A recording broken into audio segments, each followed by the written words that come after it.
Araba TV, ojú wa tó lé, ojú wa tó kó. Subscribe to Araba TV channel and don't forget to like, comment and share our videos. Akéwùgbà gold ọmọ akéwùgbẹ̀rú ìṣòro ilẹ̀ Yorùbá ó jọ mí lójú kí ló lórí ìṣòro Yorùbá ẹnu ni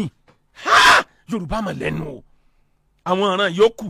tí wọ́n bá fẹ́ ṣe nǹkan wọ́n á fi sínú orí atẹ́gùn lẹ́ẹ̀ ti gbá worowóró especially nígbà ọ̀rọ̀ social media tiẹ̀ ti wá dé yìí àṣírí Yorùbá wa tú yányán pẹ́lẹ́nu ni wá á pariwo worowóró bàbá wa Awólọ́wọ̀ wọ́n tètè fi hàn àwọn méjì yòókù páwọn smart jù wọ́n lọ ní time tó yẹ kan ṣe bí òmùgọ̀ àwọn wá rí i pé okay ìwọ lọ́gbọ́n tó báyìí wọ́n outsmart bàbá ni wọ́n fi fa Ìgbò mọ́ra ló fi jẹ́ páwọn ni wọ́n kọ́kọ́ so lórí láti gbà yẹn wọ́n sọ lẹ́dùn ní àárọ̀ bàbá wa MKO Abíọ́lá ariwo pọ̀ ju action lọ àwọn wá rí i pé sáriwo ló pọ̀ tó báyìí náà bá dọ́gbọ́n mu nígbà tí wọ́n ń arrest Abíọ́lá ẹ̀rù ń bà wọ́n pé nǹkan kan ó ṣẹlẹ̀ wọ́n wá rí i pé oṣù kínní oṣù kejì Yorùbá máa ń pariwo ní kọmọ sáksàn kankan kí wàá ní kókó ariwo wọn tí ò láksàn kankan kí ni tẹ́ ẹ ṣe nísìn bí wọ́n ṣe lọ nìyẹn Abíọ́lá ó kú síbẹ̀ tí Sunday Igboho ńlọ tó ń bẹ níta ariwo wóró dípò tẹ́ ẹ fi ronú kẹjọ pawọ́pọ̀ ìpòbò láṣọ save life ọmọkùnrin yìí ariwo tí empty barrel ariwo tí ò nítumọ̀ kankan ẹ wá ń bára yín jà ẹ wá ń ṣépè fúnra yín ẹ wá ṣetán ẹ lásàsí òmùyín táǹfọ̀ sọ fún yín páwọn tọ̀hún ológun wàláì wọn ní àṣàsí tí jẹ́ wọn ní oògùn tí jẹ́ wọn dà yín pọ̀ mọ́ra yín ẹ wá ń forí gbára yín. ìran Yorùbá kílẹ̀ bá dé bí èpè wọ́n fẹ́ pè bí yín ni wọ́n fẹ́ bú bí yín ni ẹ wá ní respect fẹ́nìkan mọ́ ẹ wòran Yorùbá ń bi tó pín yẹlẹyẹlẹ dé àárín àwọn ọba kòtò wọ́n ń yẹ̀yẹ́ ara wọn ni àárín àwọn àfáà mùsùlùmí fìtínà tá à ń wí yìí pọ̀ lójoojúmọ́ tẹ́ẹ̀sì gbọ́rú ẹ̀ láàrin àwọn ọba ilẹ̀ Haúsá ẹ̀ gbọ́rú ẹ̀ láàrin àwọn àfáà mùsùlùmí ilẹ̀ Haúsá ẹ̀ gbọ́rú ẹ̀ láàrin àwọn olórí ẹlẹ́sìn Christianity tilẹ̀ Ìgbò ilẹ̀ Yorùbá yìí náà ni àwọn àtàntàn agitate àwọn gan wọ́n fẹ́ lè mọ yọ̀bọ̀n síra wọn àwọn tó yẹ wọn ò jọ fọwọ́sowọ́pọ̀ àwọn ní wàá dàdánwò mọ́ra wọn lọ́wọ́ èyí ti jẹ́ bọ́mọdé ọ̀bá gbọ́n kí ló ṣàgbà tí ọ̀gbọ́n ẹ̀wẹ̀ tí ń ṣẹlẹ̀ lẹ́nujọ́ mẹ́ta yìí bẹ́ẹ̀ bá tiẹ̀ ń búyàn ẹni ọba tọpasẹ̀ odò tí ọba tètè padà yọ pàdé olúwẹ̀rí nígbà gbogbo ayé bá ń bú wèrè níwọ náà bù gbígbà yòókù bá dákẹ́ ìwọ náà dákẹ́ bọ́ ọba tètè dákẹ́ ìwọ ni wọ́n padà di gbogbo ẹ̀rù ẹnìkan ò tètè dákẹ́ làwọn kan bá gbé wá tiwọn ní bá gbé jáde àwọn wá yẹ̀yẹ́ ìran Yorùbá pátápátá wọ́n jẹ́ wọn ọmọ pẹ́mtì ni làwọn kan bá kóra wọn jáde wọ́n láwọn làjẹ́ àjẹ́ ń bo àǹtí ẹ̀yin náà ń pera yín lájẹ́ la ilaha illallah ẹ wá rìn dín èèyàn àjẹ́ lẹ́yìn ọjà tẹ́ ẹ fi pọ́nlẹ̀ Yorùbá ló ti já yìí ìtì ń jẹ́ àjẹ́ nínú èdè Lárúbáwá ọba mi lo ain fún àjẹ́ ìtumọ̀ ain ni pé ń tójú kì í rí wọn kì í rí àjẹ́ ẹni ọjà jẹ kan ò ní dìklẹ́ àpàjẹ́ lòun tọ́ra agbára tí wọ́n gbé fún agbára kójú ọmọ rí ni ní time tí ò bá ti gba agbára àjẹ́ yẹn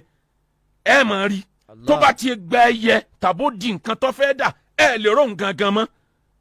ẹni nìyẹn Lárúbáwá ń pè ní tí wọ́n ń lò ní àlìjẹ̀nù dínú jánà ìtumọ̀ ẹ̀ ni pé n tó cover tẹ́lẹ̀ rí orílẹ̀-èdè wo ni wọ́n ti pariwo pé association àwọn àjẹ́ làwọn kìkìdá òpùrọ̀ 419 níbo lẹ ti rájẹ́ àwọn kan sì tún jáde wọ́n ń ṣépè lọ́sàn-án lóru gbogbo ìpè tẹ́ ẹsẹ̀ ń gbà Abíọ́lá kí n lọ ṣẹlẹ̀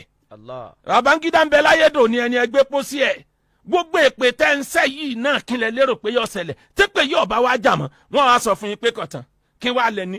ọ̀pá ẹ̀rù èèyàn máa ń fi ni èèyàn kì í kó bo yàn tó bá ti ń kó ọ̀pá ẹ̀rù bó yàn kò ní níyì mọ́. bàbá àgbà Imam Shafi'i ó ní kọlu sakata fakọ́dínkù simta kultu lahun iná jawaba libabi sari mi fi tahu ó láwọn èèyàn bí mi pé wọ́n ń bú ẹ lọ́tún wọ́n ń bú ẹ lọ́sì ó sì dákẹ́ ó sọ̀rọ̀ ó ní mo ní bẹ́ẹ̀ ni tèmi láyé fẹ́ gbọ́ iná jawaba èsì ọ̀rọ̀ kan tí mo bá sọ libabi sari mi fi tahu aburú tí ó dálé ọ̀pọ̀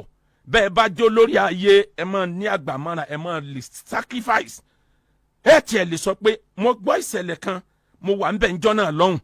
Sunday Igboho náà nìṣẹ̀lẹ̀ ń ṣẹlẹ̀ sí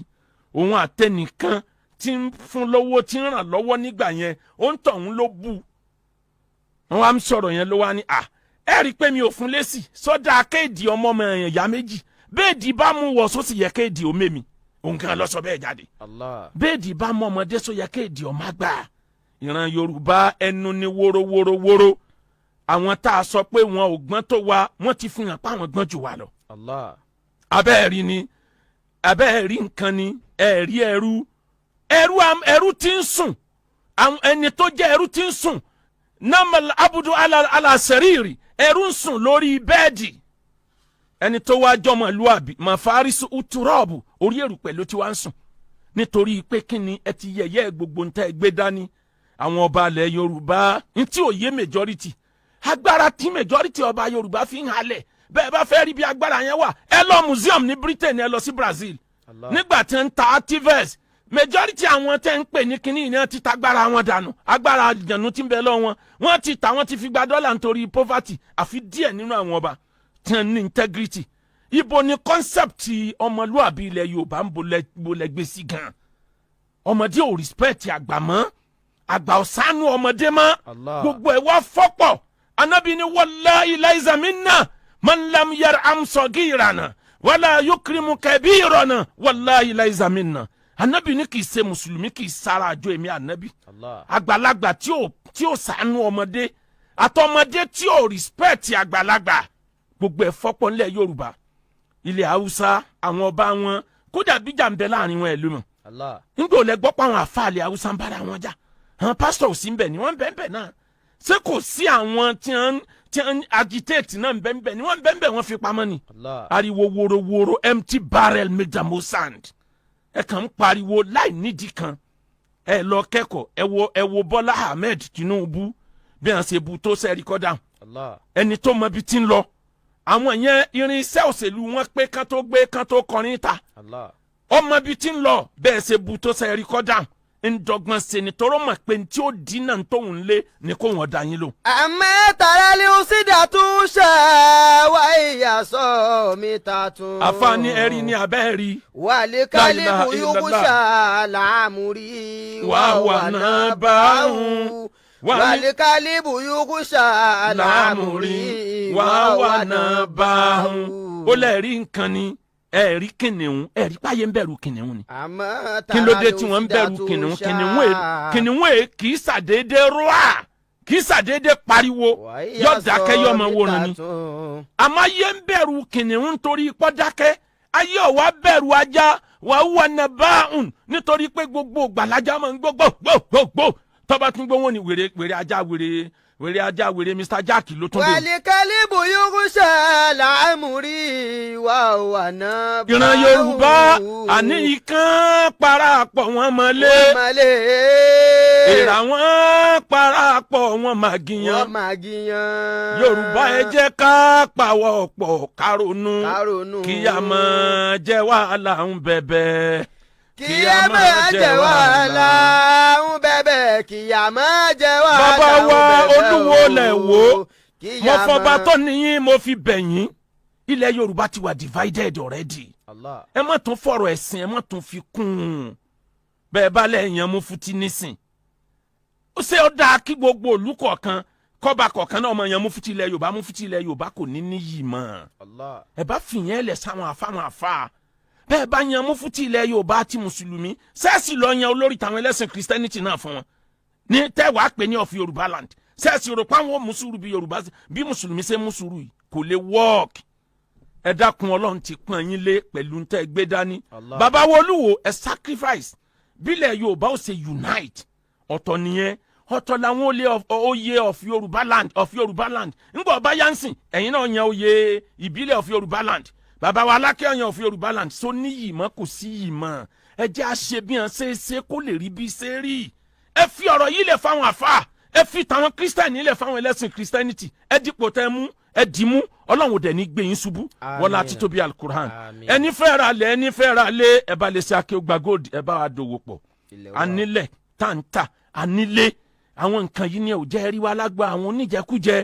ilẹ̀ tá à ń ṣe promo lọ́wọ́ lórí ẹ̀ talapako promo rẹ̀ nísìn ó ti gbẹnu òkè tẹ́lẹ̀ nísìn àmọ́ bó ṣe gbẹ́nu òkè yẹn ó ti tún láwọn àǹfààní mi nù. Instead 550,000 tá n tà tẹ́lẹ̀ ó san 700,000 àmọ́ pẹ̀lú 700,000 yẹn àwa láàfún ọ ní deed of assignment ìwé agreement lọ́ọ̀yà á dẹ̀ tún gbìyànjú àti bọ́ ṣe survey nítorí náà ìwọ̀nba tó kù ẹ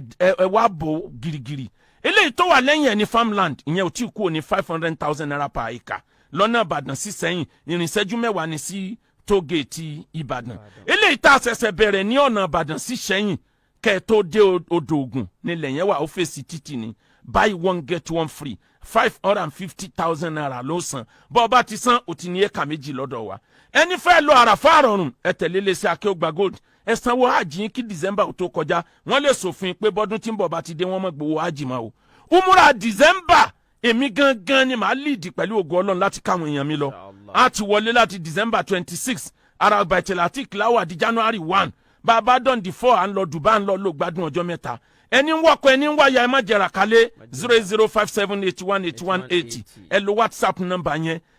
ibi lútò wà náà lọ kó tiwa bẹ ọ̀fẹ́ ni fóbìnrin tó bá lè wá sọ́fíìsì àmọ́ owó ni fọkùnrin lọ́fíìsì àmọ́ lórí íńtánẹ̀tì àtọkùnrin àtobìnrin ni wọ́n á sanwó ilé ẹ̀kọ́ wa Royal Go Group of School ẹ̀ mọ́ ọmọ yín wá bẹ̀ àwọn ọmọ náà lálùbáríkà Akeugba Gold lọ bákan náà ní boarding house àtàwọn nǹkan míì tá a tún fi ń ṣòwò bàbá wa ààrẹ mùsùlùmí ilẹ̀ Yorùbá Edward Delta ẹ kú àsẹ̀yìndè ìyàwó yín Ọlọ́run ó ṣe ní òpin irú ẹ̀ ẹ̀mí yóò wá gùn lábàríkà Al-Qur'an 08035066122 080578181 ẹ pàdé mi lórí program ẹgbani ẹlàjà lọ́la subhana rabbika rabbil izzati amma yasifun wasalamu ala al-mursalin walhamdulillahi 08057818180.